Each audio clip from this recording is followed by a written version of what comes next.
अस्सलाम वालेकुम नाज़रीन, राजा टाइम न्यूज़ में भलीकार मां आमा जी होस्ट अनम मला। हालाणी इक़बाल गाॾे सिंधी अदबी संघ शाह हालाणी पारां हिन धरतीअ जे 5 किताबनि जे शाइर हीअड़ो हीरण पिन गीत त मुंहिंजा मीत आहियूं मुंहिंजी जान तो बिन कुझु बि न मां ऐं मूंखे मिट अपटिया जहिड़नि किताबनि जे ख़ालिक़ शाइर अदीब भाऊ ग़ुलाम शबीर हाले पोटो जी 10वीं वरसी हालाणी प्रेस क्लब में कोठाई वई, जंहिंजी सदारत तुंहिंजा सखावत मेहमान ख़ास हाफ़िज़ मुनीर अमन हाले पोटो एज़ाज़ी मेहमाननि में शाइर अदीब इक़बाल गाॾी आजिज़ इम्तियाज़ नोहे पोटो सैयद जानी शाह अब्दुल रज़ाक लाशारी जिन हुआ।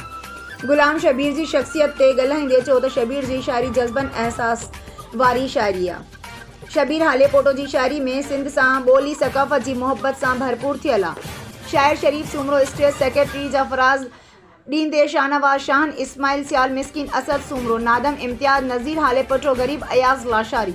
ऐं ॿियनि शबीर हाले पोटो जी शख्सियत ते पिणु ॻाल्हायो, जॾहिं त शाइरनि अदीबनि ऐं संदसि भाइरनि मज़ार ते वञी करे संदसि मज़ार मथां गुलनि जी वर्खा कई ऐं दुआऊं पिणु घुरियूं।